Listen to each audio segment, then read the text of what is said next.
Hello, my name is Marcus. I'm the compiler of a collection of therapy quotes entitled 1001 Windmills of the Mind, a collection of advanced self-help quotes taken from what's often called the psychodynamic or the psychoanalytic perspective, which long ago, as I understand, is referred to by some, perhaps many, as philosophical medicine and narrative medicine. Throughout the 6 years here in this collection, we've added a few quotes by the author Lucy Holmes from her trilogy. The first book of hers was called The Inner Triangle. The second is called Wrestling with Destiny. But when she says the word destiny, she means fate, traumatic script, repetition, compulsion, the curse, the jinx, and you're wrestling with this traumatic script. She means it that way. So later on she clarified, she should have said wrestling with fate maybe or something. Like you're fated with a curse. If your mother hurts you, and you record that in your memory, and you got to repeat to get out of it. You recreate, hoping to get out of it. You're wrestling with this fate, this curse. Because when you repeat, the present's only like a staging of the past. It's not. You can't get a better past by doing some imaginary, theatrical, quote-unquote, symbolic version of the past to the present. Hope it'll change the past. No magical time machines. Give thee all hope for a better childhood past. Give thee all hope for having been properly loved. Give thee all hope for having received your primary dependency needs met, and then having gone through a developmental process, which is what is expected in the beginning. Give thee all hope for such a thing, and consent to admit that the trauma take place through the grief process, mourning process, abject catharsis, emotional knowing, spiritual knowing, and feel abject catharsis, phoenix fire burning, and you come alive again after the mourning process. But with this trauma, you repeat, hoping to get a better past. Dysfunction, repetition, compulsion, oral fixation, symbolic acting out, negative magic gestures, get dysfunctional patterns, narcissism, bullying, any kind of troublesome disorder of living or whatever you want to call it. It's an attempt to get a better past, and you're doing it again and again and again, like Sisyphus, hamster wheel, Sisyphus, treadmill, Tantalus, etc. So it's a good book of hers, wrestling with repetition, compulsion. So internal triangle, wrestling with repetition, compulsion. The title is officially called Wrestling with Destiny, but the subtitle is repetition, compulsion. And her third book is very good also. It's a collection of articles throughout her career entitled Women in Psychoanalysis. She mainly was a group leader for women kind of thing. And so we have a few quotes of hers throughout, and today I want to add one more from the first book. I'm kind of just tracing back to the first book here. So the reason I caught my attention because we just completed a 14-video special run on the work of Joseph Barnett and his wife Tess Forrest. Now Tess Forrest wrote a little bit about female. She wrote about the famous triangle, like the love triangle, baby, mother, father, like triangle, child and parents. And she has an excellent article, Tess Forrest, double R. A little private inside joke. Sorry, okay. She has a very good article, Tess Forrest, about this famous, based on the myth, the Oedipal myth. The myth is a metaphor for inner dynamics. The memory of psychological trauma, emotional trauma, where the parents couldn't be parents. The parents are infertile. The parents had unmet primary needs. So the mother had unmet primary symbiotic needs. She tried to get it through the fellow. He had unmet primary needs, symbiotic needs. She tried to get it through her. So they kind of parentified each other, infertilized, parentified each other, and they're battling with each other. You be my mother, or you be my mother. So they're fighting with each other. They need, they reject, they got to try, they can't accept, reject, it's not going to work.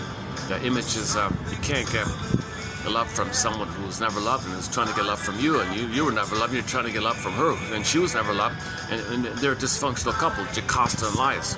So they represent a stand-in, the stereotype of couples who get married who don't have secondary dependency, where the marriage is based on companionate love, i.e. mutuality, person to person, making I statements, growing together, sharing together, getting better and better, like fine wine, those kind of marriages versus the sour milk one. So when babies come on the scene, what they expect, hopefully, is to have two leaders, two parents, the soothing, sweet mother, okay, and the father's around kind of like on the side, but the baby's born into a family, a threesome. The baby's born into a family of three. Okay, 3 people, him and parents, 3. They love trying, there's 3 there. Okay, in the natural state of, normal state of affairs, he's one with the mother, sweetness, softness, and then when he gets out of that cocoon-like time, the father's around to show him the ropes, to teach him about life. Okay, he's uniquely qualified. He's not a mother, he's not a woman, he can't do what the mother should do or something. So the mother does her role for the sweetness and the safety, for the blossom in the bosom of time, the sweetness, rhythm of safety, rhythm of bliss, and he's blossoming and growing his identity, right? And that's primarily for the first 4 to 5 months, and then gradually 4 to 5 months, 18 months, the father can start showing things a little bit, but post 18 months, the father's more active, and then so the father is like going to teach the child about the world, and that's the world outside the mother. Okay. So then by the age 4, he has a patterning of experience. Well, he was safe to have his identity with the mother, he got his identity, and he learned about the world with the father, and he's okay, he's good to go kind of. Now, if the parents don't want to be parents, they're infants themselves, and they can't be parents. Okay, so the parents are infantile themselves, and they're fighting with each other, looking for a mother's love in the past through each other. It doesn't work. And a kid comes on the scene. What the hell? The mother doesn't want it, she doesn't know what to do, the father doesn't know what to do. So the metaphors, okay, inside, okay, the soul gets sent to the mountains. So that's emotional abandonment, emotional exile. So if it's boys that have just got sent up, and so on, right? So, and then the either or thinking, the child is a romance fantasy. My parents are licensed, you cost no way, I can't believe it, no way, no way, make up a romance fantasy. Let's fantasize good parents. So in the myth there was Polybus and Minrope, is that right? So that's just in the mind like that. Myths and fairy tales are like Picasso paintings that we symbolize what's going on the inside. On the inside, it's a primary mentation, pre-mentation, the memories and your experience, all imaginal pictures in there. Alice in Wonderland, called primary process thinking. It's imaginal, no time condensation, flip-flop, up is down, disbursement, civilization, that could be that, that could be that. Like in the dream world, right? It's all different like that. So how do we know it's there? Well, we create stories to reflect as above, so below. Myths are the above that we see. They're not real, but they symbolize something inside, invisible, but is real. To know the real inside, which we don't see, we create a symbol which we see, but it's not real, hence the bridging idea. So we create on the outside to know the inside. A variation of as above, so below. So we can know the below and talk about the below and what's going on in the below, because what's below is the puppet master. The below is unmet needs and pain, and we repeat to get out of the past. So how do we see this setup here? This setup is called the internal theater, internal working model, stencil blueprint, okay, construct, personal construct, mental construct, psychic construct, stencil, okay, schema, assumption model, internal working model. Okay, and then this is a kind of like a map or a blueprint, and you see things through this thing. And your energy's in there, wanting mother's love, but it was failed. But you got to try again, fail, try again, fail. So your energy drives this, it drives you. Now you're going through life with the body, and there is time, so you create mirage-like symbols. It fails, you do it again, it fails, you do it again, it fails. And this is our dysfunction. Still trying to get mother's love in the past, post that critical wiring time. We're talking about attachment trauma, relational trauma, interpersonal trauma, okay, weaning trauma, ambient trauma, attachment trauma, etc. So the trauma is pain, the soul freezes up, he's in a survival thing. Okay, the limbic system, stress response. Oh my God, just before coming out, I saw somebody, a student of some slightly well-known shrink. I won't mention his name. I don't really know him myself. But this student guy wrote a little I don't know, like a blog post or something about him. He says, you know, that shrink I had, I studied with him, I was his client and all that. I'm telling you, he was messed up. He had a very, very jungle mentality. This guy had a very strong jungle mentality, very impulsive, very intolerant. Any hint of feedback, he would attack me like that. He said, and he learned from him that the shrink believes the world is either or. Okay, that's a sign of trauma. Like, he's not qualified to be. If what that guy is saying is true, that guy's not qualified to be a shrink. A shrink has to have a sense of feeling, an embodiment, a presence. Okay, I feel the frame needs to be an am. There's got to be an amness. If he's still left with unmet primary dependency needs, he doesn't have the amness. The baby has primary, called fusion, merging, oneness, non-differentiation, mother-infant dual unity. The two is one, merging, etc. Okay, the baby has this unio mystica participation one with the mother. Self-representation, mother representation in the mind, okay, the mapping, okay, based on the relationships, babies perceive as one, so the kind of fuse, self-object fusion. You don't have an identity because you don't know where you begin and end, where the mother begins and ends. You don't even have a sense of what's I, what's not I. It's just this blur, it's kind of like a confusion like that. Now, that's the primary dependency, is to be in that state where mother tolerates this state, and then post 18 months, mainly post 18 months, he starts to get the I, not I. And then he experiments between 18 months and age 4 with the rapprochement phase, experimenting with what he likes, trial and error, what's unique about him, and then he quote-unquote individuates, or psychologically born around 4, let's say. Okay. And then there's so three core parts, right? Assuming whatever happens in the uterus and at the birth, he's got to have the ones to the mother. Sometimes the mother can't establish it, too much trauma at birth and too much prenatal trauma, birth trauma. But that's a separate topic. A baby needs the cocoon, the social and personal egg, for the primary dependency. Primary dependency. Okay, play Barry White's song, "You're my first, you're my last, you're my everything." It's everything. It's the world for the baby. The breast is the world for the baby, and he's one with the world. The world's his oyster. The breast belongs to him. The world is his oyster. Okay, the breast being the oyster in this example, right? And this has got to be a kind of a rhythm of bliss, rhythm of safety. Mother's reverie, mother's attunement, mother's attunement, mother's presence, mother's love and understanding, mother's acceptance, mother being in the role of a self-object for the baby, a self-object for the baby. And the baby feels this mirroring phenomena where what he needs, mother gets and responds. What he needs, mother gets and responds, and so on. This is a kind of a feeding, cycling taking place. This is the cocoon, social, interpersonal, womb-like, egg-like, psychological egg, emotional like egg, kind of continuation of the biological womb. Okay, he had a womb utopia. He needs an extended outer womb utopia on the land, from the water world to the land world. Okay, he needs that time. He needs a continuation. It's different because mother's a little more active, more present. And he wires in the relationship. Now, it's a relational thing. That's why it's called relational trauma. If the mother's whacked, if the mother's impaired, or she's hoping to be better passed on her, not emotionally available, can't understand the signals, then things are quote-unquote whacked, and then he's in pain, and, whoops, what's that?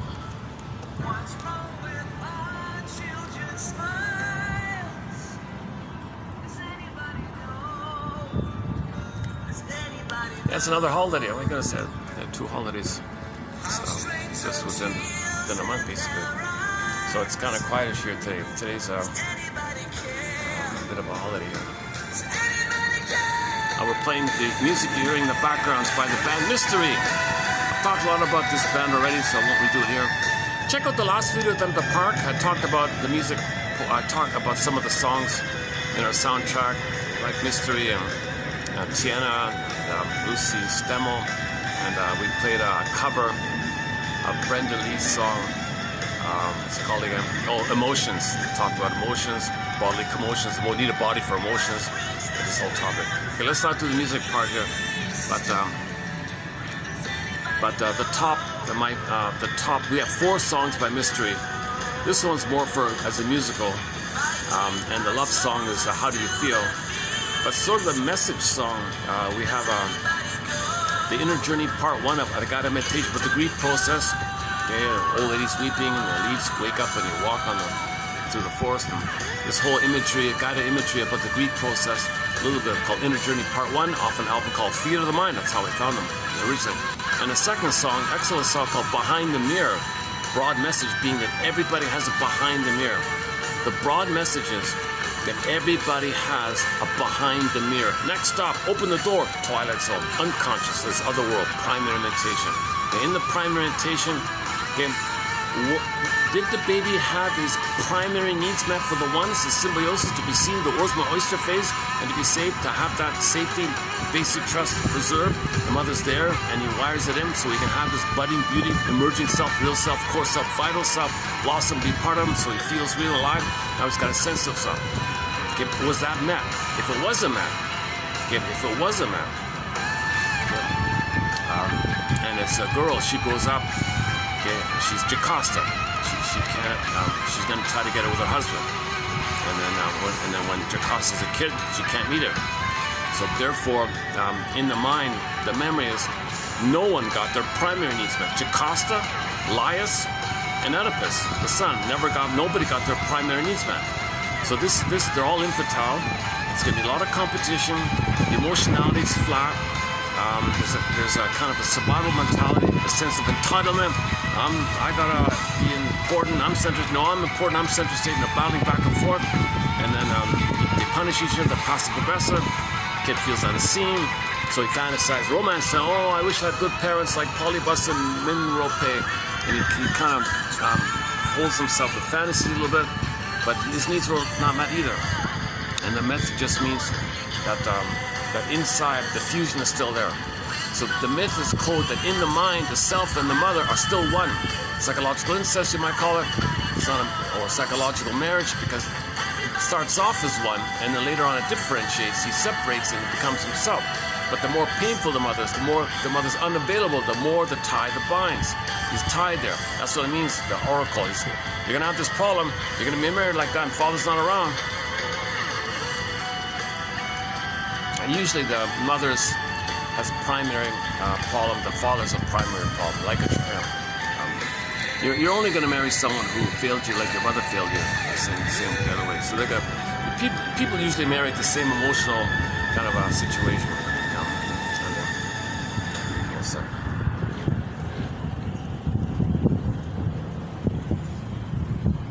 Hopefully you're still hearing me with the breeze. You might hear some muffling throughout this video. Hopefully it's not too much. Actually, I can maybe I can use some tissue to partially block the muffling. Let's see. Does that work? Okay, let's try like that. Okay, let's see if that works. No, maybe not. Okay, let's try. Let's give it a try. It's still hot out here. It's 35. It's only 35 only, but with the heat factor, it's 43, they say. So I'm battling the heat here. Oh, yesterday when I closed up the video, there was some lightning. I thought I got on the camera. I played it back. The camera was held a little to the side, just right to the side. I missed it. So there was a real nice lightning scene at the end of yesterday's video, but I missed it. I was holding the camera not at the right angle. It was a dramatic, full lightning scratch in the sky like that. And then the thunderous clap right afterwards. It was nice. I just missed the son of a gun. Yesterday's video was okay. I was feeling a little kind of energized like that. Today I'm half. I'm a little sluggish, a little tired here, but let's see how it goes here. So we got a lighter load today. Luckily, we have a lighter load, but stay tuned. It's a good quote by Lucy Holmes. As I mentioned at the beginning of this video, we'll be adding a new quote by Lucy Holmes from her first book called The Inner Triangle. But before we get there, let me finish up this opening premise by Miss Forrest, that we all start off with primary dependencies. This primary dependency is needed. The one is needed for identity to blossom. Our identity blossoms with the connection, with the attachment, identity, connection, identity developing at the same time with the connection. So the connection's there, and your identity blossoms. The soil and the flowers blossoming with the soil. The soil is the connection, the sweetness, the interaction, the sweet interaction. Your budding beauty, the bud of your identity blossoms, mean you feel really alive, and you have a sense of core self, your vital self, real self. You feel real alive, and you have all the capacities of the real self. Whole long topic about the capacities, empathy, and being able to know what's unique about you, express, called meaning. Make a mistake, feel bad, you can articulate what you did. That you feel valued about, you can share that, and you recognize the effects of that. It's called empathy. You recognize that your mistake had effects on people, and you articulate what you did that you feel valued about. Don't do it again if you're ever sorry, and you can make an apology because you have an either. I felt valued, it's got to be an either. I felt lost, it's got to be an either. I feel joy, there's got to be an either. If there's no I, then those things don't. Then you're just in jungle mode, like that guy was saying. Everything's just jungle. Either be even. So one very traumatized guy. I think. I saw the photo. He's wealthy. He's got he's pampered with good food and all that stuff. But I'm guessing he's very traumatized himself, and he's coming from a memory that if the baby's traumatized, he's got it. It's a jungle mentality. It's a jungle. No baby should be traumatized before his feeling self is blossomed, his identity is blossomed. Identity blossomed before, and you got survival brain. Baby just has the survival brain in the beginning, right? The mammal part's just budding, it's just emerging. But the amygdala is fully there. The amygdala is there at birth. At birth, the amygdala is there. So he's got the survival brain fully there. He's got the spine, the tip of the spine, the brainstem. He's got that old survival part of the brain there, right? The body's there, yes. But the animating quality of feeling real alive and the memory needed to maintain it, the hippocampus is part of the middle feeling self, the embodiment, the ensoulment, right? The body, emotion, commotion, the body development, feelings. You don't want a dysfunctional feeling system, pin it to call it emotional body going to get back to survival. Okay, so the brain has three parts. The famous 3-in-1 brain. Okay, the survival, okay, the feeling, the mammal, and the thinking, the cortex, thinking cap. Three systems, 3-in-1 brain. Brain with three parts. So in this everybody talks about how it's evolutionary, right? The first half, billions of years, the mammal, and billions of years, the thinking cap. We're the only one has the thinking cap, the cortex. Okay, Homo sapiens, right? That's we're all. Only one hominid grew the cortex. That was the Homo sapien. 200,000 years ago, they say. But then roughly 10,000 years ago, due to the mismanagement of our discoveries by 130, we accidentally traumatized ourselves. It became Homo traumicus. And then at that time, in the traumatized state of the accident, okay, we hurt ourselves and want a mother. What's mother? Well, symbolic, planet, plunder. We went village to pillage, plunder doesn't work, plunder again, plunder doesn't work. So we're eating up the planet as fast as we can. Played a song by Rick Emmett, the singer Rick Emmett, called Eating Up, called Big Lies. There's a lyric in there called Eating Up. We're eating up the planet as fast as we can. Okay, Joy Harjo, Robbers Up the Tricks, a poem or something, so on like that. So this is the idea of that. When you're greedy, it's symbolic. To get mother's love in the past doesn't work. Pain still there, repeat. Pain still there, repeat. Pain still there, repeat. So hence the Sisyphus, most very powerful image. Sisyphus, hamster wheel, treadmill, Tantalus. Okay, Clegos in ancient Greece called mindless repetition. Doing the same thing. Santiana doing the same thing over and over. Okay, looking for mother in some symbolic manner, hoping it's mother in the past. Remember that part of the brain doesn't know time. The survival brain does not know time. It's puppet master. The pain's pushing it. It's powerful. It's a powerful system. Okay, think of it like a dinosaur or something. It's a powerful kind of energy or exaggeration. Lucy Holmes called it a dinosaur. Influenced me. Okay, it's powerful. The survival system. It's survival. We have that built-in survival system. So if you're traumatized at that early place, even before the feelings, basic trust gone, before we got the feelings out, pinning in the collar so early on, your budding beauty is frozen, exiled. So the soul, anima, the animation of the quality, anima, the animating quality, feeling really called anima, the soul, the princess flies away, locked in a tower like Rapunzel, and a coma like Snow White, crack in the earth and the score gets pulled down, getting the crack at the fault there, and a geological metaphor, the swoon, they're numb, where's my soul kind of thing. Okay, opinion and call, emotional body goes flat, ancient Greece, athemolexia, no feelings, free words. Nowadays, alexithymia, no words, free feelings, and that's the issue. We live to the extent that we feel. It's this quality of these feelings, it's this quality of feeling real life that determines the quality of our life. We don't want to be in this jungle mentality. My greedy, your greed, either or. I'm entitled. This kind of this perverted, disturbed. It took billions of years for the cortex, and we're acting like either or. So either or thinking is a sign of trauma early on like that. It's meant to be both and. Mother's both and. Mother's loving and frustrating. No, goddess or demon. Either or. And so this is the baby. When the baby's nursing, it's heaven. If mother's not available, click, it's hell. He's shame, burning body feeling, hell. He cannot handle the idea that mother is both loving and frustrating. Mother's there, great, perfect. Okay, heaven, he's in heaven, mother's goddess, okay? And the moment she answers the phone, click, abandonment, betrayal, rage. His rage fills in for where her mother should be. The baby's rage is oral. It's rage, devouring fantasy. Block, turns in himself. In the monster in the mind, his own anger puts to a monster. The demon, monster, guy with the horns, Bilabai, okay, Ariman. In the Twilight Zone called the Howling Man. They had a list there like that. Okay, vampire, squid, monster, okay, sea monster. Okay, this is just a an animating, sizzling, emanating of the visual of the baby's rage and oral when mother's not there. Fills in for where mother should have been. Now it's split. Okay, so good mother, bad mother idea. But in the baby's mentation, he's so passive and helpless. The mother's the giant test in the nursery from the baby's perspective. Things are wild, exaggerated. Okay? So he's in heaven, he's passive, mother's got all the power. Just think about how many times bigger the mother is from the baby. Just look at how small and passive and helpless the baby is. And look how much taller a 6-foot woman, 200, whatever, 100 something, she's got all the power. The baby's totally dependent. Primary dependency, total trust, total helplessness, total vulnerability, total trust, total passivity, total trust on this giant test from the baby's perspective. Okay, so in the mentation, it's a goddess. If she's doing it right, click wrong, rage fills it, it's a monster, of course, to correspond. So you got goddess and demon in the mind. That's the either or mentality. Yep. And if he's cursed there, even before he could feel, basic trust gone, he goes to life with the jungle mentality. So then he becomes like that guy I heard. He had all these slogans. If you're not at the table, so in the plunder system, the slogan is, if you're not at the table, you're on the menu. Right? So they're just plundering. It's a greed, plundering. Because repetition compulsion. Okay, you're trying to get so the plundering system is based on plunder the planet, its mother. Okay, trying to get mother in the past. Doesn't make sense for a psychotic. We don't know this. But the ego splits.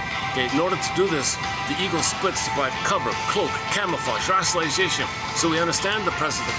We can drive a car, pay the bills. We understand that. We don't act psychotically. But it's all like veil, it's all cloak. Delusion reign in the band Mystery, they call it delusion reign. We have this delusion reign in the mind. Okay, propaganda lies to ourselves and outwardly all this delusion reign like that. Well, underneath that's the camouflage, the cloak. This foggy delusion reign, misty kind of thing, right? For personal and outer. Okay, then that just provides cloak, camouflage, because need to know we can't feel the pain of mother hurting us. We'd be a goner without that.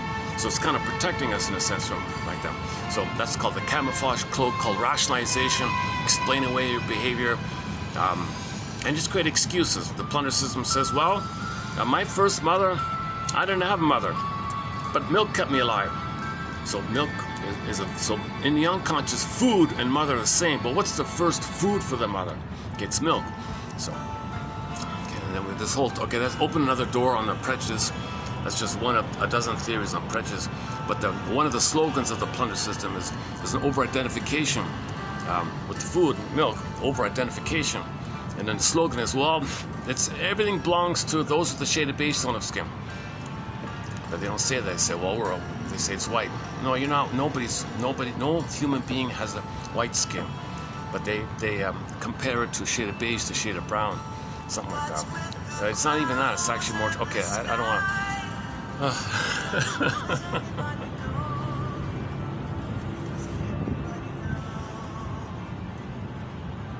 What's with the moon in the night? Does anybody know? Does anybody know?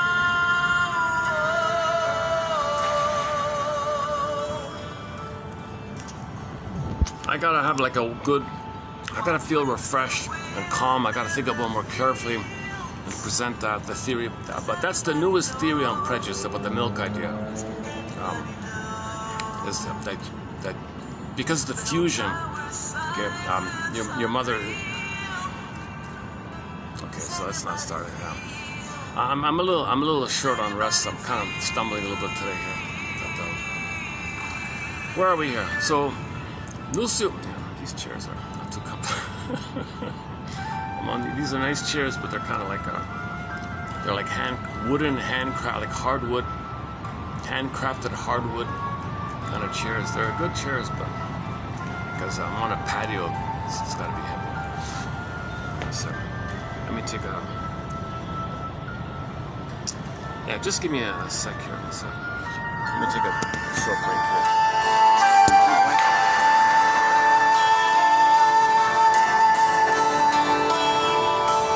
What's wrong with our children's smiles? Does anybody know? Does anybody know how strange the tears in their eyes? Does anybody care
I'm rested, the video, I speak more smoothly and quickly and calmly. I don't make as many mistakes.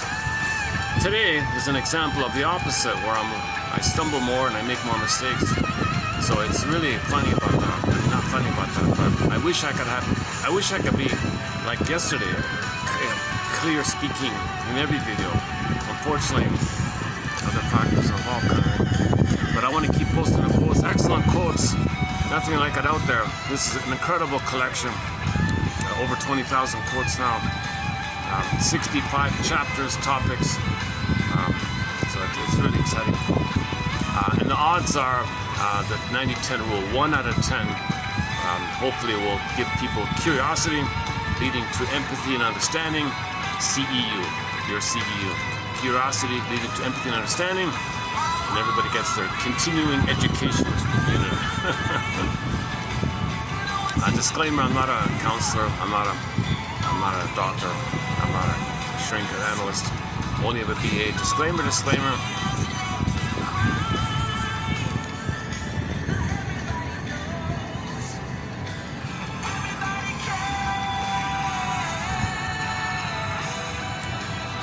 Okay, so if there's trauma before, so in a nutshell, if there's trauma earlier on, okay, the more trauma there is, the earlier it is, it's going to lead to jungle mentality.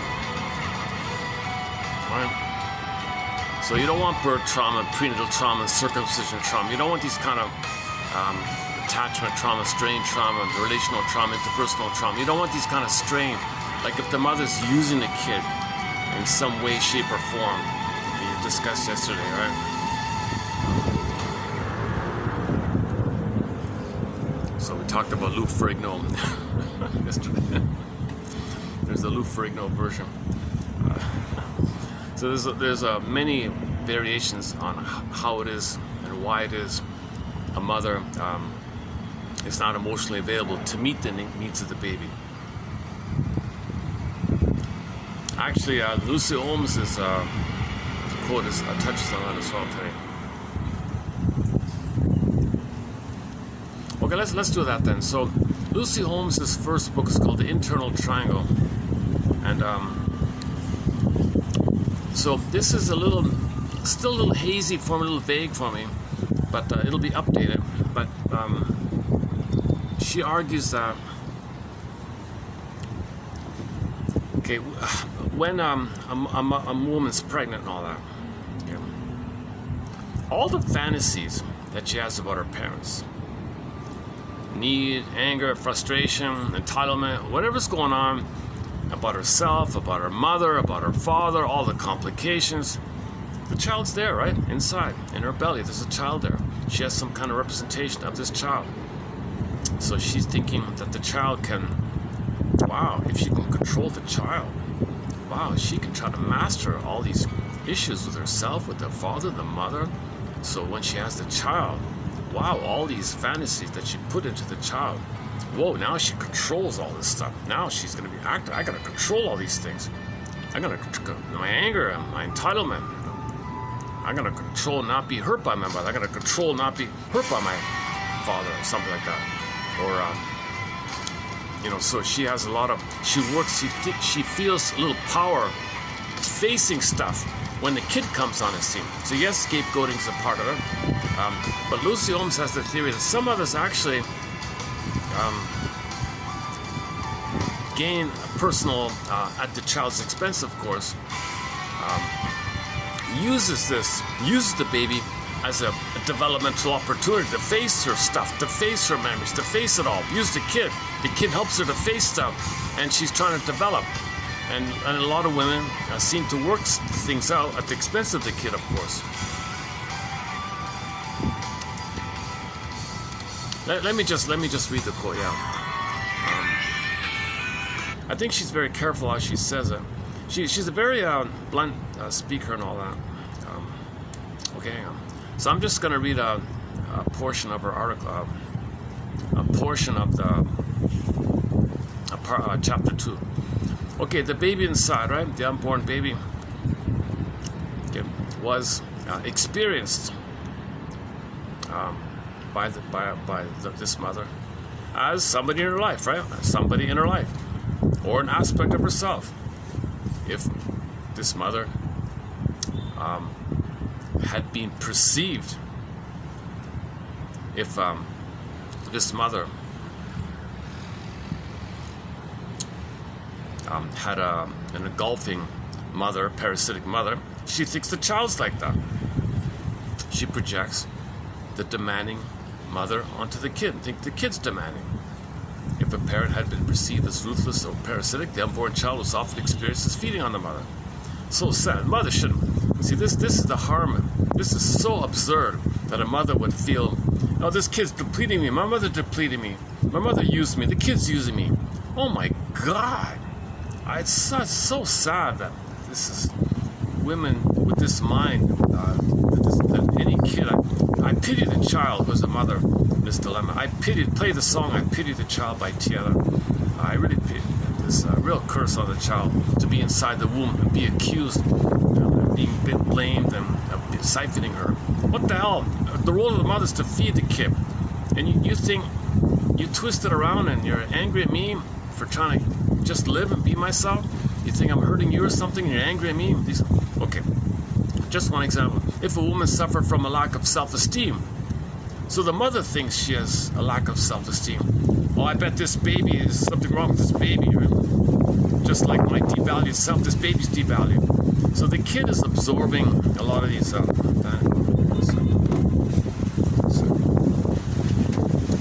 getting windy here. Hopefully you can still hear me.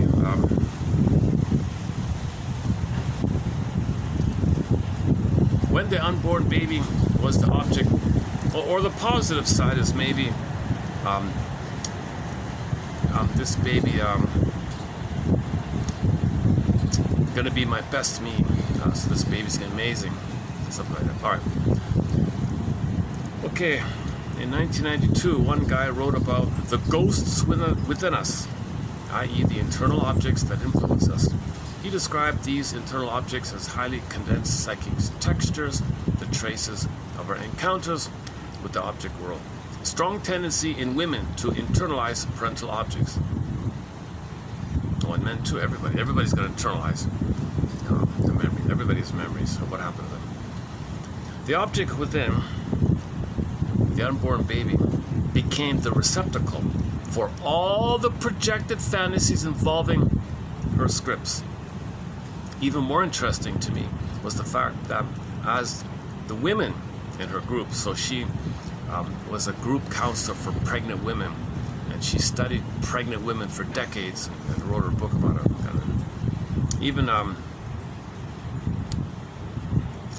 So even more interesting to me was the fact that as the women began to give birth, there was a significant shift in the internal triangle in their head. So in a woman's head, there's her and the parents in the mind, right? When she has a baby's born, things shift for her. She feels a little powerful or something because the kid got scapegoated. So she worked out something by having a chance to have control over the kid, control over the internal object, project the internal object onto the kid, project the bad mother onto the kid, the bad father on the kid, herself onto the kid, and she thinks she can shift things in her mind after the kid is born. So women often seem a little more confident after they have the kid, right? Because they work stuff out. Of course, the kid suffers, kid's scapegoated like this, kid's being used to play a role like this, the kid won't know who he is. This is the dark side of mothering, I guess, right? She doesn't say it this way, but okay, once subordinated to the internalized maternal and paternal imagoes, the female self gained significant ego strength to process the birth. Okay, psychic development occurred when the unborn child, so often the focus of the internal drama, was pushed out into the world. Okay. So when the baby was inside, the mother had a lot of focus about her internal drama with herself and her parents in the mind. And the kid is inside, right? But when the kid is born, boop, the kid pops out. It's like some of the stuff that was in her head goes out with the kid somehow. I'm not sure how to say it right. This transition from inner fantasy world to outer reality consistently gave women a sense of empowerment. So it's not just the pride of being a mother. I gave birth to the miracle of birth. It's not that. It's not only that, right? The infant, okay, the repository of so many primitive fantasies and projections, could now be seen, held, controlled, and nurtured. In this triumphant transition, the mother's ego was greatly strengthened. So, whatever's unresolved with the mother, she's just going to try to work it through using the kid. Kid, you play me, I'll nurture you. Oh, you're the mother who hurt me, I'm going to control you. Mother can't hurt me. Oh, father, you were never around for me. Oh, now you're around for me, right? Oh, you're gonna respond to me. Your parents are gonna respond to me. Kids, you're gonna respond to me. So she's controlling her parents, basically, using the kid to play all these roles in the mother's mind. In this triumphant transition, the mother's ego was strengthened. Pregnancy can facilitate a restructuring of the psychic triangle of internalized maternal, parental objects and self in a way that has a maturational effect. So she spins it as the mother's trying to grow up. The mother's trying to work out her trauma. Like the mother's trying to do therapy, using the kid, doing like psychodrama on the kid, and it's trying to work it out with the kid like that. Again, once again, this is the cloudiest. This is probably the most unclear theory so far of hers. The other stuff's good of hers. This one. It's hard to relate, of course, right? Okay, the famous Helen Deutsch called pregnancy a kind of late maturation. It is helpful to female growth and functioning because it tends to thrust a woman's inner world into the object field where it can be dealt with in terms of reality. Of course, this maturation can be achieved in other ways. The woman can grow up and heal in other ways. But pregnancy and childbirth, because they are rooted in the body and often cause women to regress to their own pre-Oedipal, indeed their intrauterine life, provide powerful primitive fuel for unconscious change. And that sentence, interesting. Okay, pregnancy forces women to confront their own mothers. Okay, so this next part makes a little more sense to me a little bit. Okay, pregnancy forces women to confront their own mothers. So she'll be reminded, like if she's going to be a mother, oh my God, am I going to be just like my mother? I need a mother stop, and I'm going to be like her, and I'm going to be reminded of my relationship with her.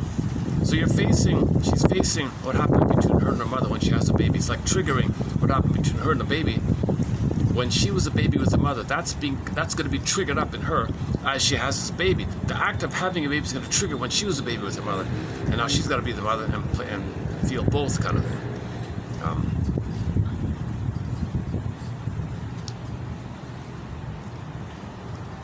In the unconscious, getting pregnant means, one woman said, becoming my mother. Oh my God. So one woman said, I have a baby here. That means I'm going to be my mother? Whoa. The simple statement, I'm afraid I'll turn into my mother, was a very common idea in the minds of women contemplating childbirth. And I began to see that it reflected both a fear and a wish. Women who absolutely refused the notion of becoming mother were the ones who decided not to have babies. In some rare cases, they couldn't have a baby, even though maybe they wanted to.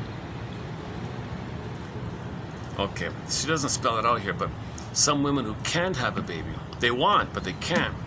There's a deeper thing that says, I don't want to be my mother. The body shuts down. I really don't want to. So unconsciously, she desperately does not want to be like her mother, so she won't have a baby.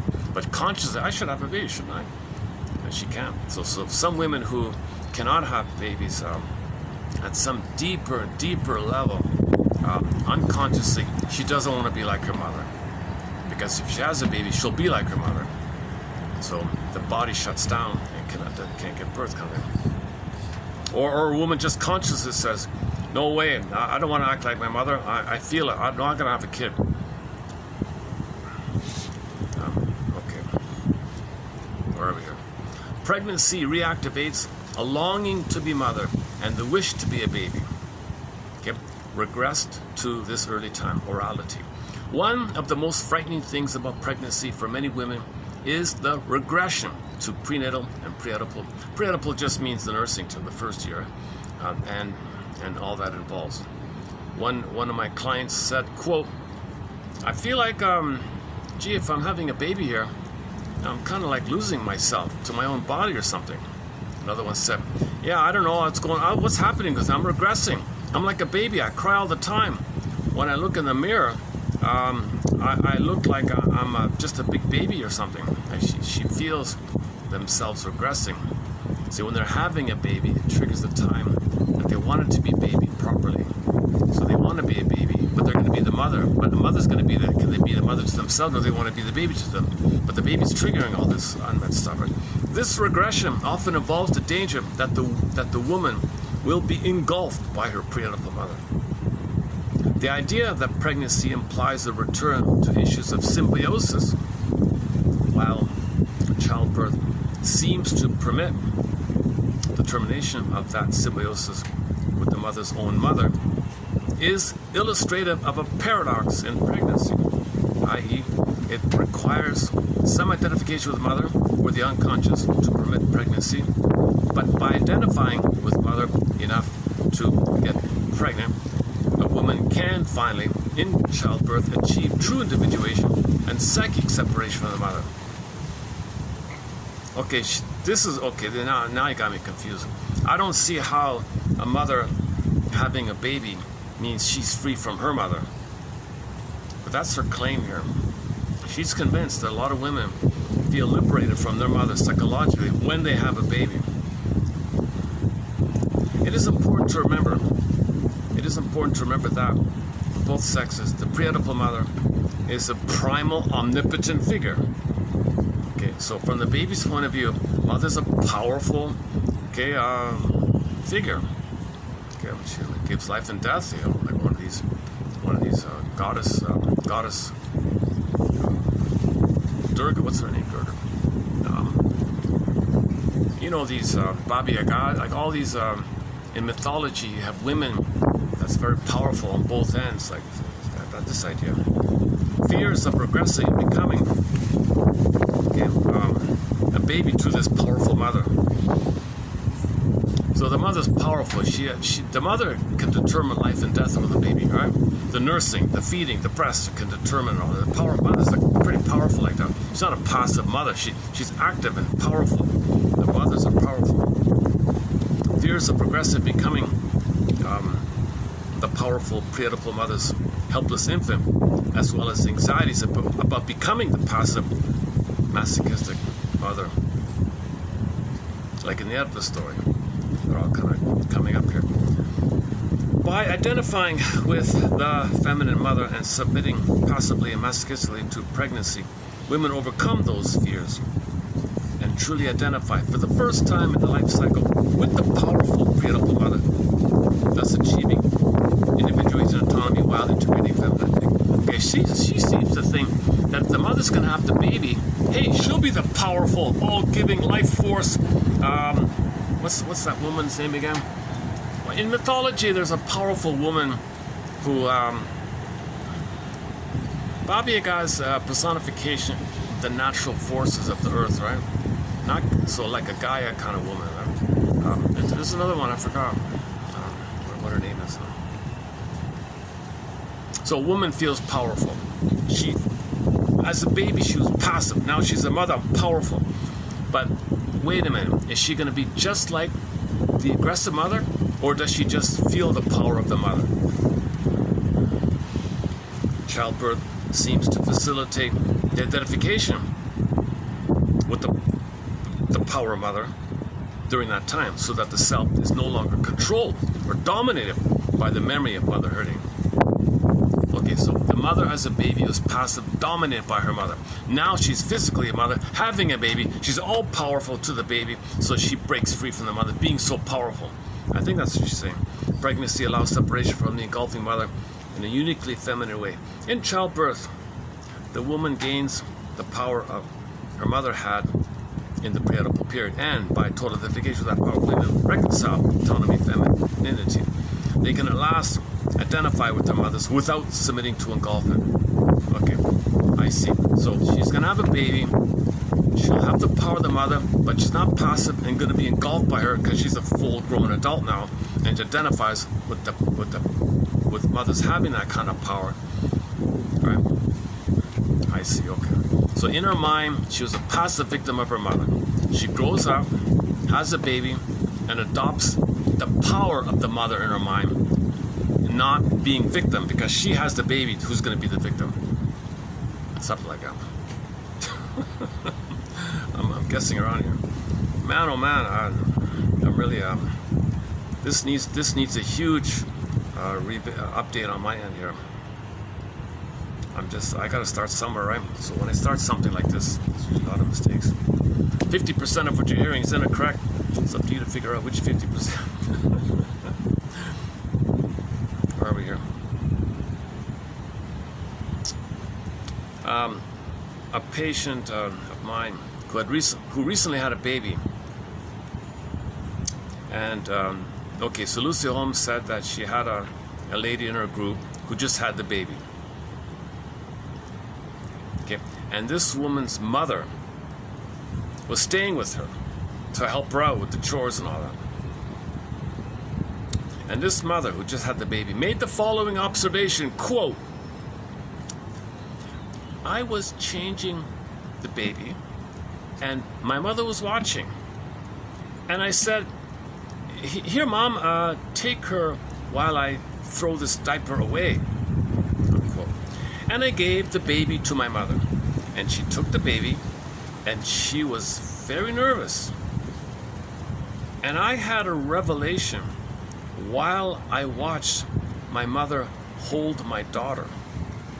My mother was scared, and she felt inadequate, and she was afraid she was going to hurt the baby. And then I saw that she got angry at the baby for giving her all those awful feelings. And just then, the baby started to wail. And in that moment, I understood everything about my own character and how it was formed. All the sadness and the guilt and shame that's a part of me. I hated my mother. But in that little moment, I realized she couldn't help it. She did the best she could. And I identified with my mother and my daughter both. I understood exactly how my daughter felt. And for the first time, I understood my mother too. I didn't know which one of them to hold. But I put my arms around my mother. I loved them both. And I loved me too. And for the first time in my life, I felt control of my life because I understood it all. I got it all. I understood it all, unquote. This opportunity to perceive the pre-Oedipal situation as an adult observer while identifying with all the characters in that situation is one of the beneficial aspects of childbearing. It allows for an unconscious integration of the complex endopsychic world.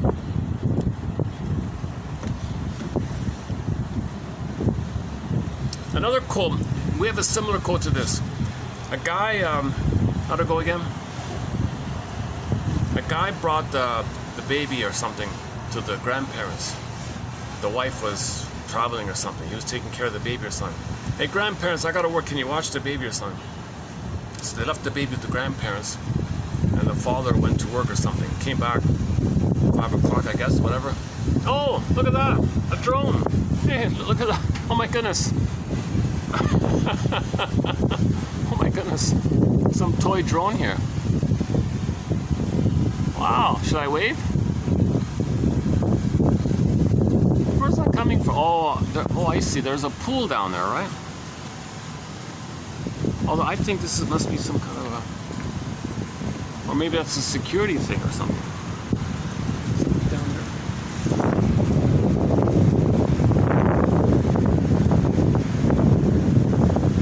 there. It's just like a toy drone, eh? Goodness. See, it might be from down there, right? Just sitting there, right?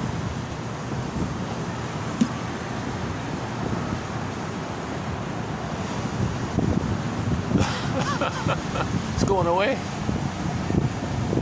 Oh, there's a bird. Oh, maybe the drone is being operated from up there. Looks like a kid's toy or something.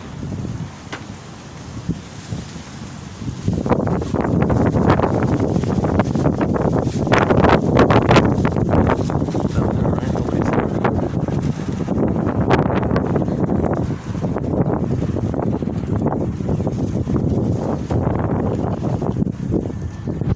It might just be the security people just checking out. Oh, they got cameras, right? There's cameras right there.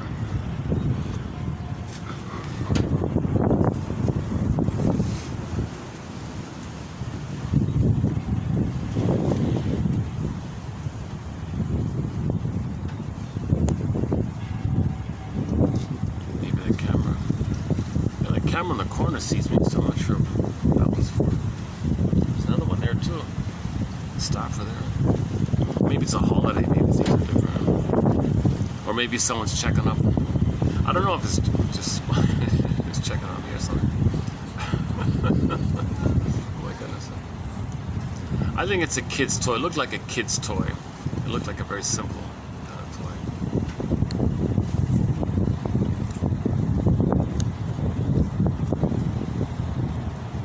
Yeah, how to go again? He brought the baby to the grandparents. He went to work, came back. When he came back, the kid was screaming and being ignored, was crying alone or something. And the father, the man said, "Oh my God, click, click, click, click. It all makes sense. This is what they did to me.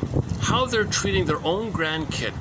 They can't comfort him, they can't play with him, they can't hold him, they can't soothe him, and they just left him there to cry himself the whole day long, who knows? Click, click, click, click." He said, "That's exactly, it all makes sense now. That's what happened to me. I see it. Holy, you know what." Now in his case, he had an immense amount of rage at the recognition, grabbed the kid and protected the kid, and the kid stopped crying, went away like that. And I don't know what happened afterwards. There's no follow-up on it. But this example here is different. She had empathy for the parents. Oh my God, is something wrong with you?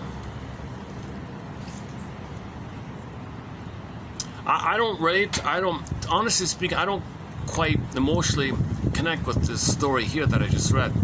That a woman would give her baby to her mother, and the baby starts screaming like crazy. And the mother was, "Oh mother, you really have a problem holding the baby. I guess I have a problem too. We're kind of alike. Oh my God, we're all met." But the middle one is the observer, she claims, and she observes and understands it. Click, click, click. And she had maybe a better, stronger ego, maybe a stronger adult reality ego of the recognition of empathy for the mother, empathy for the baby, and she held the mother like that. I love the two of them. I feel powerful. I feel I know what's going on now. I know my mother's an infant, my baby's an infant. You got two infants there, and I was the infant, but I'm older now, right? I'm older now, and I can step back and observe this thing. I can observe my mother's an infant. I can observe my baby's an infant, and this observation capacity gives me a little strength like that. And mother has no effect on me anymore. She's the real baby. I'm the adult. She's the baby. Oh, poor mother, you poor baby, you. I didn't realize. Now we realize it. So in this example here, she had a little more positive outcome. But that other story about the guy was interesting too. He was way more angry.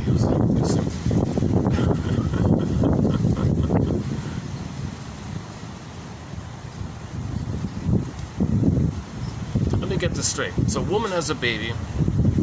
The mother's around. the mother says to the mother, could you please hold your grandchild for a minute? I want to do something. I want to go to the kitchen or something. Hands to the grandmother. Mother's shaking, anxious, angry, shouts to the baby, be quiet, baby. Baby's screaming. And the mother comes back from the kitchen. Would she have that, what they said? Would she have that kind of empathy for the mother like that? Would she have that reaction? I would think, I'm projecting myself, I would think that she would be, oh my God, you were like that with me? I'm not going to let you handle my baby anymore. If you can't fix yourself, I'm not going to let you. I'm going to protect my baby here. You don't touch your grandkid anymore. You're going to be like this. You're going to hurt my grandkid the way you hurt me. I'm going to protect my kid. No one was there to protect me, but I'm here to protect my grandkid. What's wrong with you? Now, I'm kind of guessing it could easily go that way. I mean, at least in the moment, at least in the emotionality of the moment, maybe later on, you calm down and think about it, but in the moment. So that had a positive ending like that.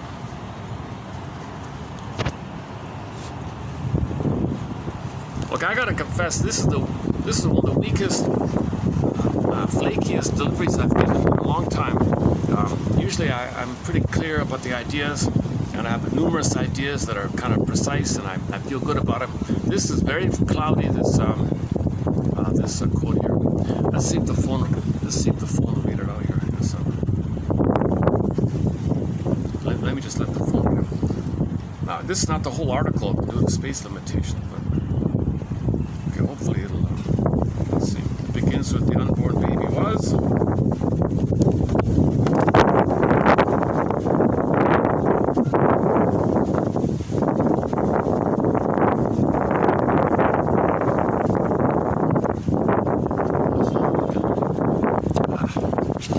Still not working, eh?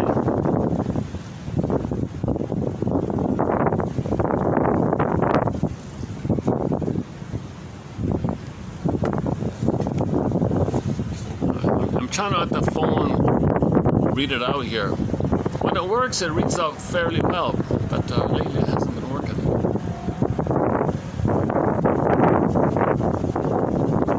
What's the deal with this stuff? What happened here? 3272.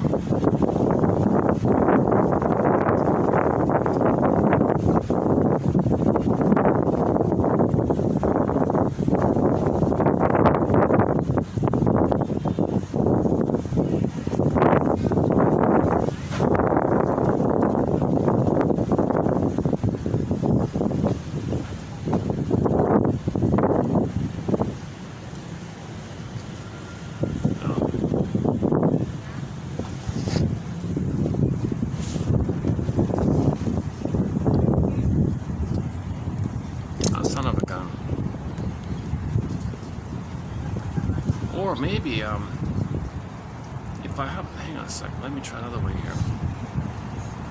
Let me go to the actual book. Let me just give you an idea of the chapter 2. Yeah, here's the book. Most of that quote is chapter 2. Hang on a sec. Chapter 2.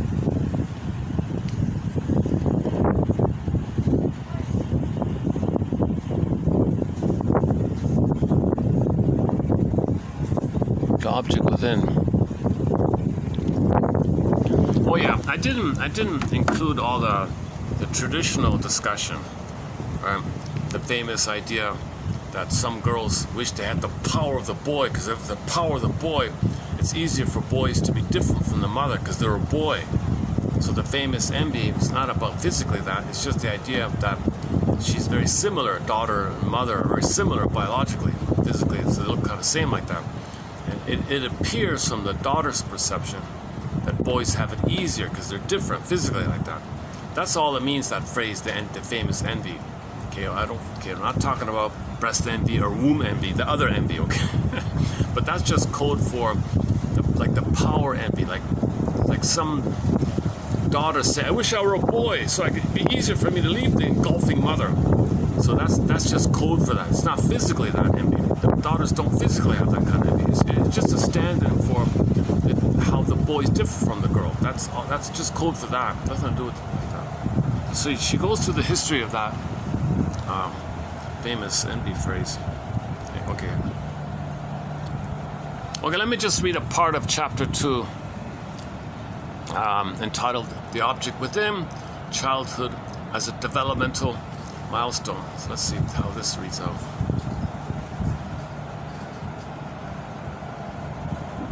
Chapter 2. The Object Within, Childbirth as a Developmental Milestone. Childbirth is a developmental milestone in feminine life, as psychically significant for women as the Oedipus complex in adolescence. It provides opportunities for maturation and psychic reconstruction and reconfiguration unique in the life cycle. My 2-year work with 2 groups of pregnant women confirmed that female development is not something that ends when adolescence is over. Rather, feminine developmental issues continue to be reworked in conflict and resolution throughout a woman's life. Dynamics derived from the pre-Oedipal and Oedipal periods are not abolished or abandoned. They are built upon and integrated into the personality and compromises of ever-expanding complexity. Vibring 1961 defined a developmental phase as a turning point in the life cycle leading to intense disequilibrium, which results, in favorable circumstances, in specific maturational steps toward new functions. Given this definition, pregnancy and childbirth qualify as a legitimate developmental phase. Like adolescence and menopause, pregnancy is a crisis which creates profound life changes with which women must deal. Pregnancy demands a reworking of the relationship to one's internalized parental objects, particularly the resolution of the infantile aspects of those relationships. Vibring described the specific task of childbirth as the redistribution of the cathexis of self-representations and of object representations. A specific sequence and alteration of the woman's object libidinal and narcissistic positions occurs in pregnancy. Vibring 1961. This chapter will detail exactly how these new psychic constructs occur. 2930. Chapter 2. Helena Deutsch called pregnancy a kind of late maturation. Deutsch 1945, 56. It is helpful to female growth and functioning because it tends to thrust a woman's inner world into the object field where it can be dealt with in terms of reality. Of course, this maturation can be achieved in other ways, but pregnancy and childbirth, because they are rooted in the body and often cause women to regress to their own pre-Oedipal, indeed their intrauterine, life provide powerful primitive fuel for unconscious change. Several themes emerge about pregnancy and childbirth in my work with women. The first and most apparent is an idea that Freud 1931 first discussed. Pregnancy forces women to confront their own mothers. In the unconscious, getting pregnant means becoming my mother. The simple statement, "All afraid I'll turn into my mother," was virtually a universal idea in the minds of women contemplating childbirth, and I began to see that it reflected both a fear and a wish. Women who absolutely refused the notion of becoming mother were the ones who decided not to have babies or were infertile, despite their conscious wishes to have children. Spotnitz, Freeman, 1969. A childless woman who had been raised in an orphanage said, "I have no mother. I don't know how to mother." Another infertile woman, who had had no contact with her mother for 2 years, remarked, "My mother just has to realize that I am not her, and she is not me." Sometimes this rejection of maternal identification was instigated by the woman's mother. A 53-year-old childless woman told me, "I think on some level, my mother didn't want me to be a mother. She was the only one who was allowed to be a mother, so I had to be something else." She told me once that she thought she had never really given birth to me, never really let me be born. She hadn't let me separate from her. When I look back on my life, I always said I wanted children, but I didn't act like I did. I think I made the decisions I made because I didn't want to turn into my mother, and the only way not to turn into my mother was not to mother. Women who were able to forgive and accept their mothers seemed to more readily accept the mothering role themselves. Annette told us about her own mother who hadn't protected her against sexual abuse from her stepfather. "My mother did wrong to me, but I forgave her because I loved her. She should have protected me, but she was afraid. When she got cancer, I nursed her until she died. She was vomiting blood, but I rocked her like a baby." Annette, pregnant for the second time, wanted to study social work because, "I like to help people. I like to take care of them." She was fiercely protective of her own child. "My mother never protected me, but I carried the object within." Less than 31. My girl around on my back. She seemed to be saying, "I am a better mother than my mother was." She gained power over her maternal introject with her own motherly stance. Pregnancy reactivates a longing to be mothered and the wish to be a baby. Regressing to orality, women in both groups talked endlessly about chocolate milk and fried foods. Dreams reported by the women were often set in their mother's houses, a symbol of the womb, expressing the wish to return to the pre-Oedipal and even prenatal symbiosis. One pregnant woman reported the following dream: "I dreamed I saw this big, beautiful house, and I thought, it's so nice. My mother and I can live there. But then my mother fell down the stairs and got killed." The wish to be symbiotic and the idea that birth falling down the stairs ends that symbiosis and obliterates union with mother were apparent in the dream. One of the most frightening things about pregnancy for many women is the regression to prenatal and pre-Oedipal periods that it involves. Naomi said, "One feel like I'm losing myself to my body." Another patient complained, "One cry all the time, and when I look in the mirror, I look just like a weeping infant, a big baby."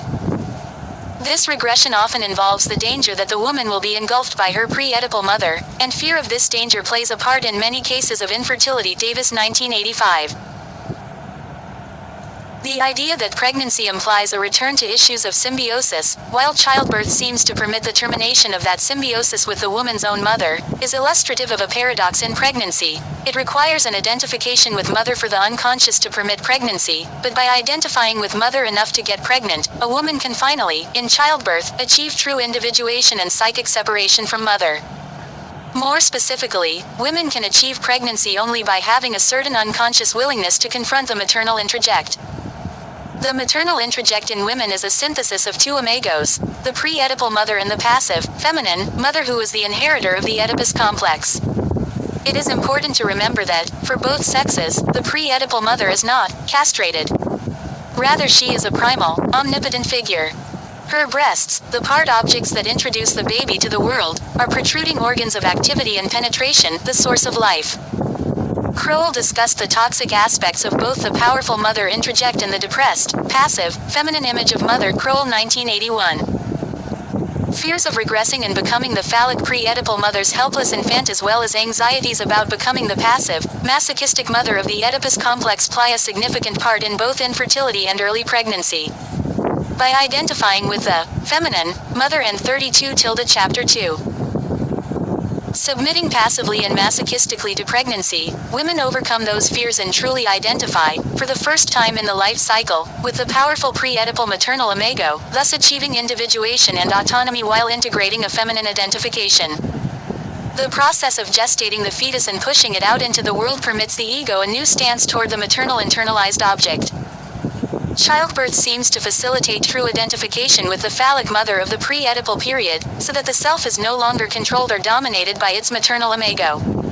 Pregnancy allows separation from the engulfing mother in a uniquely feminine way. In childbirth, the woman gains the power her mother had in the pre-Oedipal period and, by total identification with that power, women reconcile autonomy and femininity. They can at last identify with their mothers without submitting to engulfment. A patient who had recently had a baby, and whose mother was staying with her to help her take care of the newborn, made the following observation. "I was changing the baby, and my mother was watching, and I said, 'Here, Mom, take her while I throw this diaper away.' And I gave the baby to my mother, and she took the baby, and she was very nervous, and I had a revelation while I watched my mother hold my daughter. My mother was scared, and she felt inadequate, and she was afraid she was going to hurt the baby. And then, I saw that she got angry at the baby for giving her all those awful feelings, and just then, the baby started to cry, and in that moment, I understood everything about my own character and how it was formed, all the sadness and guilt and shame that's a part of me. I've hated my mother, but in that little moment, I realized she couldn't help it. She did the best she could. I identified with my mother and my daughter both. I understood exactly how my daughter felt, and for the first time, I understood my mother too. I didn't know which one of them to hold. But I put my arms around my mother. I loved them both, and I loved me too. And for the first time, I felt in control of my life. Because I understood everything." This patient applied the role of phallic mother to both her own mother and herself in relation to her new baby. She got control of my life by simultaneously identifying with fetus, self and self-mother, and viewing the pre-Oedipal scene with a healthy observing ego that was powerful, because she understood everything. This opportunity to perceive the pre-Oedipal situation as an adult observer, while identifying with all the characters in that situation, is one of the beneficial aspects of childbearing. It allows for an unconscious integration of the complex endopsychic world. The object within R, J33. The paternal image. This integration is characterized by a strengthening of ego in relation not only to the internalized mother but also to the paternal introjection. Just found this morning. So the book is called The Internal Triangle. Let's pick up the front cover image. Yeah, there's the front cover image. Does it show up there? Jeez, I can't even see it. It's got a bluish cover, blue cover, the internal triangle. Let's see Holmes.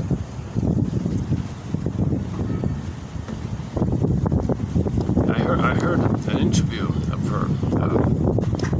It's an interesting story. She came from a wealthy billionaire. I don't know if you can say billionaire. She said the family was well off or something. Her mother was in the gilded cage, a pretty, pristine, perfect housewife in a gilded cage, and she was supposed to be like the daughter. And she rebelled. I don't want this life. So materially, everything was okay. But she didn't want to be like her mother or whatever. There was no warm connection between the father and the mother and whatever. So she escaped, wanted to be, she said she wanted to be an actress, did commercials. She said I couldn't find I did a quick search. Which commercials? No information, but she claims in the interview she was in TV commercials and even played a role in a soap opera. And she said, this soap opera stuff's fun because I get to express my anger in these soap operas. I get to really speak up for a change. Like I found my voice. And there's stories that a friend or somebody she met said, you know, if you go to therapy, you get more in touch with the feelings. You can be a better actress. You'll climb up the actress world because you'll be more in touch with your emotions, which you can channel in your roles. Oh, cool, okay. And she went into therapy for that and said, wait a minute. I kind of like this therapy thing. So she quit the show business and focused on the therapy thing. And has a PhD. She's not a medical doctor, I don't think. No, she's not a medical doctor. And then she specialized in groups and all that. And she said, yeah, in the interview she said an interesting thing. Her friend or something, some guy, was running a group himself. When he passed away, his clients in the group were all freaking out. So they begged her, Lucy Holmes, to take over. But she's a girl. Before it was a guy. Because she was a girl, all the people in that man's group, they never dealt with the pre-Oedipal trauma, the primary dependency. He was playing like a figure for the group or something, but the individuals never had a one-on-one. So when she stepped in, they all begged her for private one-on-ones. I want a private one. I want a private one. Because they never faced this thing. And she said, "Oh my God, having them in a group is like having a newborn baby enter into kindergarten right after it's too early." So some people first need individual therapy to work through the two people psychology to get differentiation, to get eye to eye. And then you go to the group and learn about the fatherly of the world idea. Then you go to the regular world like that. So all those people in the man's group never dealt with the one-to-one situation. He said, no, groups can do everything. So he was a little selfish and he wanted the dependency for himself. She didn't say it like that, but I think in a roundabout way she was revealing that this guy, I'm guessing, took advantage of their primary, because he had primary dependency. This guy had primary dependency, exploited their primary dependency, and siphoned all them. They never grew. He just was getting paid, got fed from these people. Some of them were there for decades or something like that. So Lucy Holmes made the comment in the interview, some people say group therapy can help everybody. I say no way. Masters says no way also. Masters, one of our mentors, no way. Okay. For most people, you got to face the one-to-one. Okay. And then when you resolve that, work through that kind of thing. Then later, afterwards, you go to group therapy. That's what she said. First, you do individual therapy. When that's okay, then you can handle group therapy. That's like the world idea. And in the group, she said, you want to get along with the members, and if it's the opposite sex idea, and you're friendly, then later in the outer real world, you get along with people like that. So it's like a little laboratory for the world with the group, right? But if people have unmet primary dependencies, you can't put them in a group. They'll be frozen in the group. You can't work out a one-to-one thing with a mesh of group, right? But that's what this fellow was doing. And so she told the anecdote that when he died and all that, she was filled in, and this all came up. This all came to a head like that.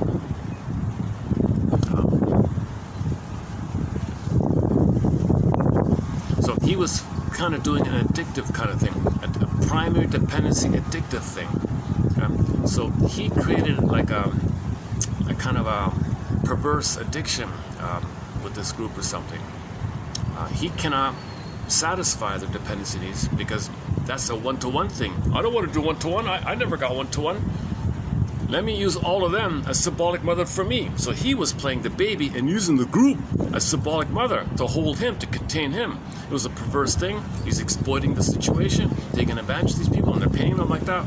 So when he died, and Lucy Holmes had to fill in, whoa, you can imagine. And she said, it's unbelievable what all the emotionality that came up like that. So this, and then she started writing stuff down like that.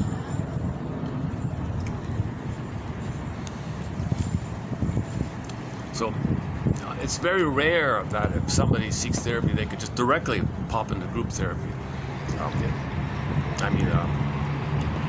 If they had a healthy childhood, yeah, okay, fine, whatever. But in most cases, if you're looking for therapy, it's got to be a one-to-one first, and then when you graduate out of that, kind of like the baby and the mother, then you get the triad of the father, three in the group beyond the father. So first is pre-Oedipal, then so-called Oedipal, right? And pre-Oedipal just means two people. The Oedipal means three people, basically, based on the myth. Oh, I didn't bring my. I forgot to bring the backup battery. What time? How much do I have here? Oh, 50%. I was holding up. Okay, the battery's holding up here. Okay, good. You know, because of the wind and all the muffling sound, maybe I should just start to wind down here.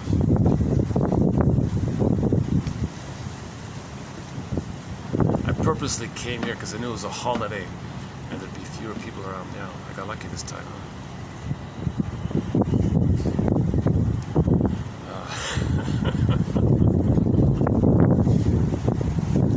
Again, the internal triangle. You know, it's funny, the interview is pretty good. It's 50 minutes long. So look up Lucy Holmes interview. I forgot the interviewer's name. It's something to do with group counselors. Got some stuff here. Okay, maybe I can, yeah, let's take it down to the lobby and wrap it up here. Yeah. Okay, let's do that. Okay, give me a second. Yeah, 1 second. All my stuff here. Oh, let's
You can see the traffic, eh? Barely any traffic, eh?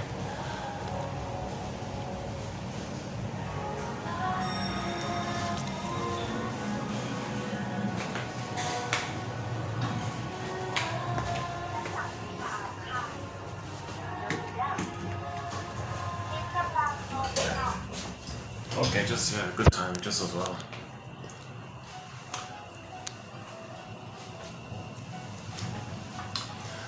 So her argument is women kind of have ongoing opportunities to develop psychologically, emotionally, mainly through the birth with having the kid. But men don't have that, right? So they're kind of early, stuck earlier, more stress. That's why women live longer. She didn't say that. You know, she said the reason shrinks tend to have a long life is because they have a lot of conferences and they talk to each other a lot and they share case studies and things. And so they're always under supervision, talking about their cases. I don't know if that's true or not. A lot of shrinks have an early life,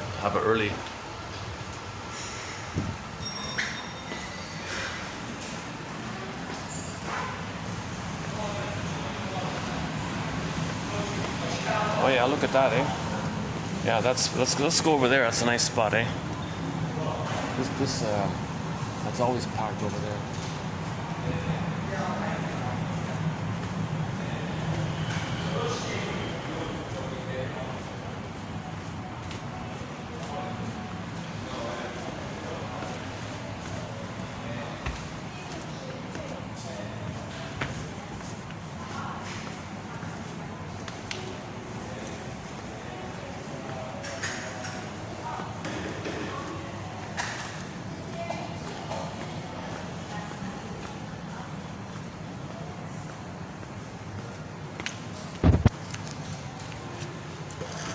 I never get to sit here.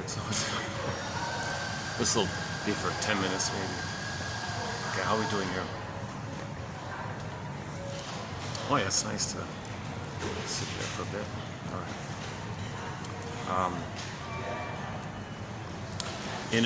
right. In one lecture, we'll see. You can see it on YouTube. What do women want? Check out her answer. I won't say it here.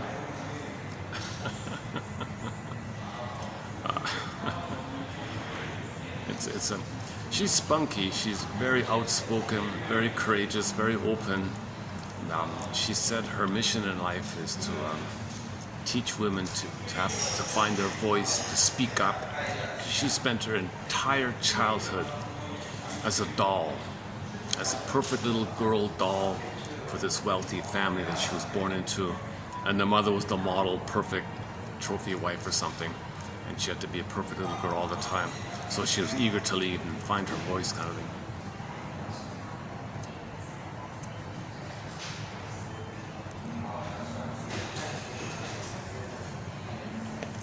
She reminds me a little bit of Marion Woodman. She does seem to be a bit of a perfectionist, maybe a little OCD-ish. In the interview, she does use some strong language sometimes. So, nobody's perfectly healed, right? But she made a contribution. She's in her 80s now. She's still around.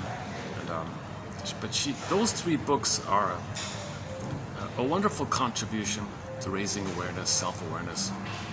And people who do have a kind of a obsessive personality, they can use all that energy to sublimate all that energy into insights. So she's struggling with, how do I feel? So at the end of life, she said, okay, I just want to feel more. So she said in her 80s, she's going to kind of quit psychoanalysis and just let loose and write a novel. And in the novel, she wants to be emotional, have all these dramatic things happening. She just wants to express her feelings. So she said, if you read my novel, don't expect any kind of psychoanalytic teachings or anything like that. It's not a psychoanalytic novel about nothing like that. She just wants to write a raw novel.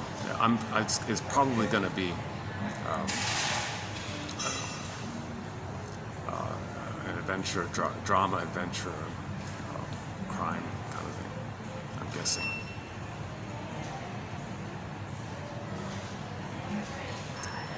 Her father seems to be active in the plunder system. You know, he seems to be high up there in the plunder system. She wanted nothing to do with it, kind of thing.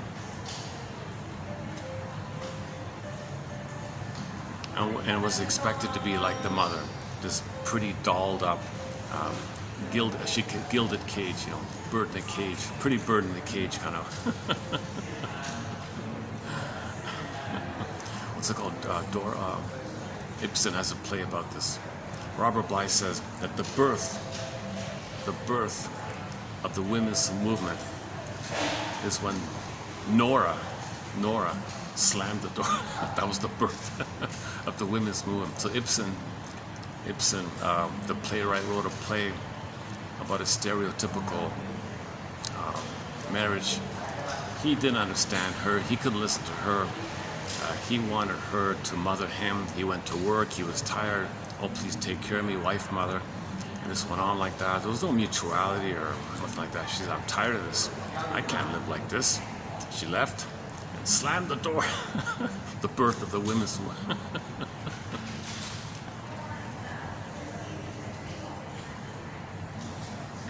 Women seem to have a harder time finding their autonomy like that. That's why they wish they were boys a lot of time. Hence the phrase envy. It doesn't mean physically the organ like that.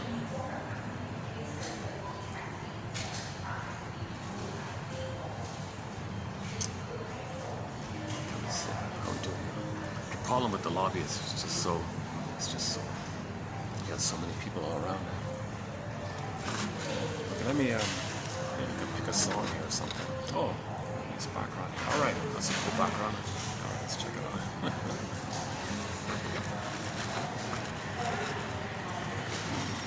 Maybe I can play a song at a lower volume. I'm almost tempted to play her interview because, as far as I can tell, there's only one audio source of that interview. And as far as I can tell, she only gave one interview. Lucy Holmes. She's a top shrink out there, and there's only one interview of her. I can't believe it. Yes, there's a couple of talks on YouTube on stage where she's speaking. Those are good. But what else was in that interview? Let me think. So she tells her story about growing up like that, escaping to New York, wanting to be an actress. So she tried to be an actress, and then switched from actress to analyst. Now that's crazy. Why would you quit being an actress to be an analyst? Well, because I want my feelings. The actress gave me my feelings, but analysis is also all about feelings. We're looking for our feelings. So what are you talking about? It makes perfect sense. Of course, I want to be an analyst. All actresses should become analysts. No, she didn't say that.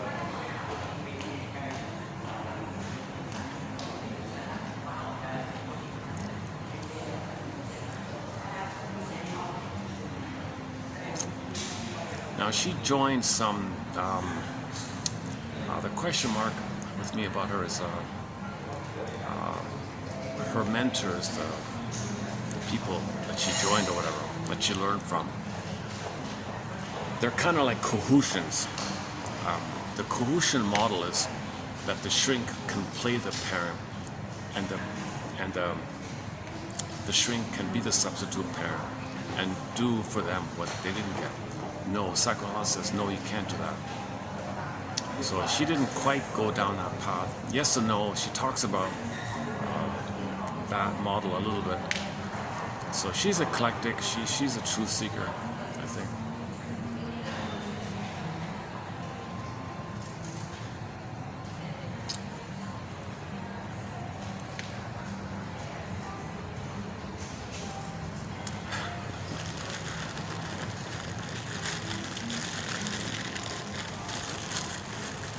It's a little slightly awkward to speak here at the moment here.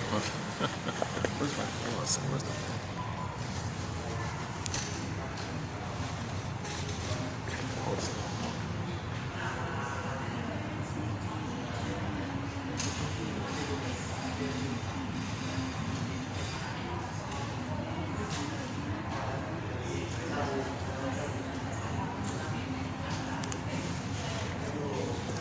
Oh yeah, in my hometown there was an announcement of some indigenous art in Toronto. And you want to see a great painting? It's called The White Pine by one of the so-called Group of Seven by A.J. Casson or something. Yeah, check this out now.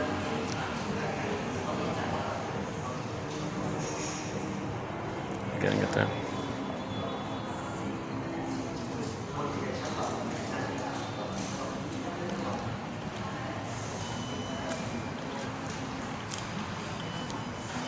So the lonely pine bending and holding on, and, right? So you can project yourself a little bit on there, right? Holding on, and you're alone, facing it all. So aren't we all individuals facing our lives?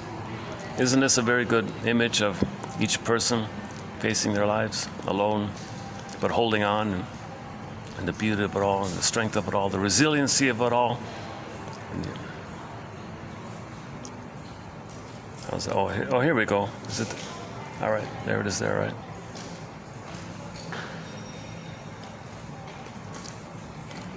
The White Pine by A.J. Casson, one of the so-called Group of Seven. Emily Carr, Tom Thompson, the Harris guy, three others.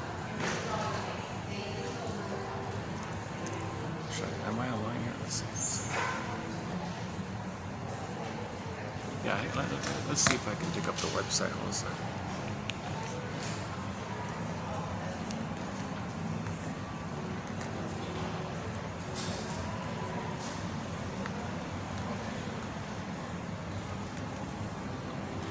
McMichael, right? Where is it? McMichael.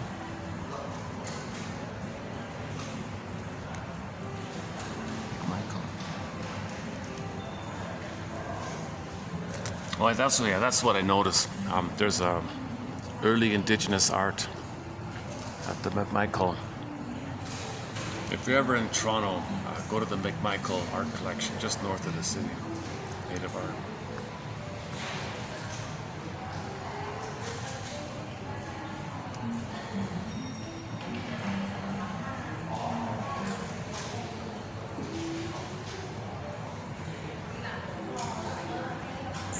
Oh, they got a book. They even got they put out a book for the exhibition called Early Days. Indigenous Art from the McMichael collection. What's up? Exhibition. Collection.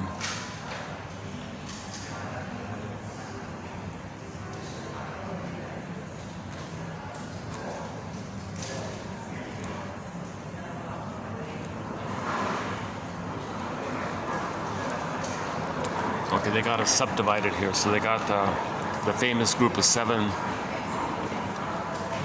indigenous art, modern and contemporary. Yikes.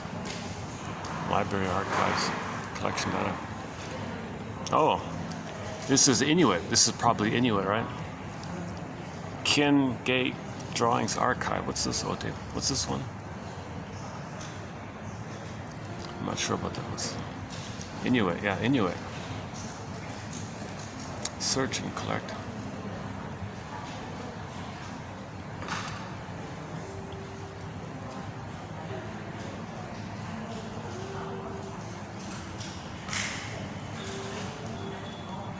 Oh, private. Oh my goodness, it's private. Oh my goodness. Anyway, there's one of them. Yeah, it's nice. Arithasa. That's a typical Inuit, indigenous name.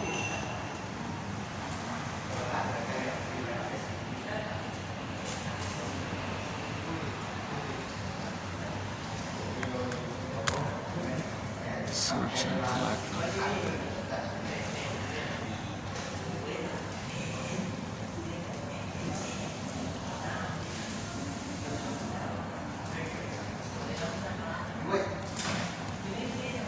Group of Seven. Oh yeah, here we go.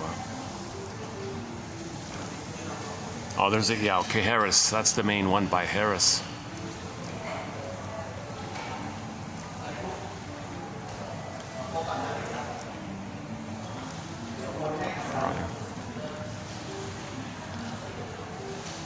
Red Maple. Frank Johnson. Who's he? Oh, Carmichael. He's a slightly famous. Emily Carr and yeah, that's my favorite. This one here, man, oh man, A.J. Casson, 1957, white pine, oil on canvas. Man, that's a great one. Oh, he's very popular. This guy, Tom Thompson, extremely popular. Emily Carr, she's good too. Emily Carr, she's probably the second one. Emily Carr. Oh, there it is there.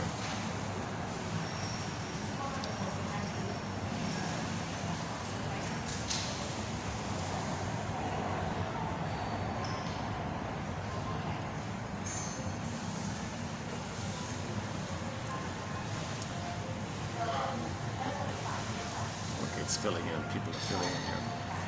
Okay, any concluding thoughts here? Any final thoughts here? Oh, here they are hanging up the McMichael. I used to go there fair often. I used to go there often. McMichael collection. It's sort of in the woods north of the city. It's got a little a mini forest sort of around it, like a nice peaceful place, you know.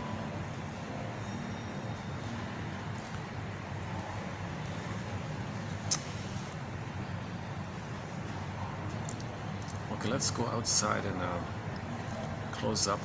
Let's see, how's the battery? Let's close up with the song here. 40%. Okay, we're okay. Let's close up with.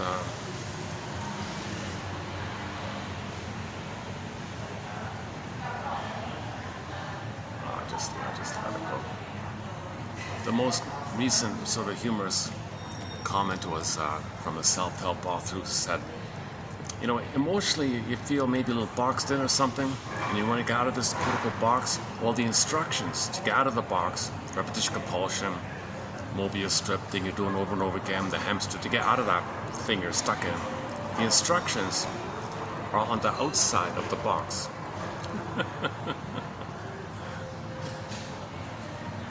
Back to Steve Behrman. This idea of sides, he said, I say we throw this idea of sides over the side. There are no sides, only angles. When we see things from the right angle, we're all on the same side. The right angle, okay, for mystery, we all have an unconscious. Everybody's an unconscious. Everybody's a traumatic script. And the traumatic script means you're crying for love from others' love in the past. If you were loved, you love in the present. If you were not loved, then you're repeating the past, crying for love. Everything's love or cry for love. You're healthy, you're expressing love. You were not loved, you're repeating the trauma, crying for mother's love in the past. So that's kind of like we're all on the same side. When we recognize this, that's from the song. Yeah, why don't we close up with that? Okay, let's go outside and close up with that song. Okay, Life Behind the Mirror by the band Mystery. Can't do it here, obviously. Give me a second. Okay, come on. So I'll go outside, play the song. When the song ends, I'll hit the stop button. Oh, where is it? So it's under the bees, right? Hang on a second. Oh, here it is, behind the mirror. Oops. Okay, hold on a second. Okay, let's take it outside. Hold on a second.